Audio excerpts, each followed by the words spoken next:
शाळेत आले तेव्हा मला खूप भीती वाटत होती की माझ्याशी कोण मैत्री करेन का, शिक्षक ओरडतील का. पण जसजसं मी दररोज शाळेत येऊ लागली तशी माझी सर्वांशी मैत्री झाली आणि आता त्या सर्वांची नुसती सवय झाली आहे.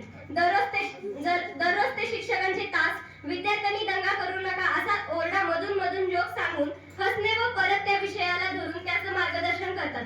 असे हे आमचे वर्ग शिक्षक पिंजारी सर अत्यंत समजावून घेणारे, आतापर्यंत आम्हाला आलेल्या सर्व अडचणींना तोंड देऊन सामोरे जायला लावणारे व विद्यार्थ्यांना न रागवता मार्गदर्शन करतात. दुसरा तास हा आमचा ठरल्याप्रमाणेच इंग्रजीचा असतो. आम्हाला आतापर्यंत इंग्रजी हा विषय कधी कळालाच नव्हता, परंतु जेव्हापासून आम्हाला आमच्या चव्हाण मॅडम शिकवतात तेव्हापासून आम्हाला इंग्रजी विषय सगळ्या विषयापेक्षा जास्त आवडू लागला आहे. मॅडम आम्हाला सर्व शब्दाचा मराठी अर्थ सांगून आम्हाला समजेल अशा प्रकारे शिकवतात. अतिशय प्रेमाने सर्वांशी बोलतात व अडचणीच्या वेळी नेहमी संकटांना धावून येतात.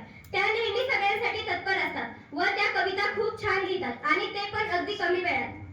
हा तास झाल्यानंतर आम्ही सर्व मिळून आम्हाला शाळेतला भात आवडत असल्यामुळे आनंदाने खातो व राहिलेल्या वेळेत गप्पा व गोष्टी करत असतो. परत तासावर आल्यानंतर गणित किंवा सोशलचा तास असतो. जरीही आम्हाला गणिताची आवड नसेल तरीही तो विषय समजून घ्यावाच लागतो, कारण आमच्या भविष्यासाठी गणित हा अत्यंत महत्त्वाचा विषय आहे. हा विषय आम्हाला पाटील सर शिकवतात. जरा रागवतात पण त्यामागचा हेतू हा काहीतरी शिकावा असा असतो. आमचे आवडते शिक्षक म्हणजे माने सर नेहमी आनंदाने शिकवतात.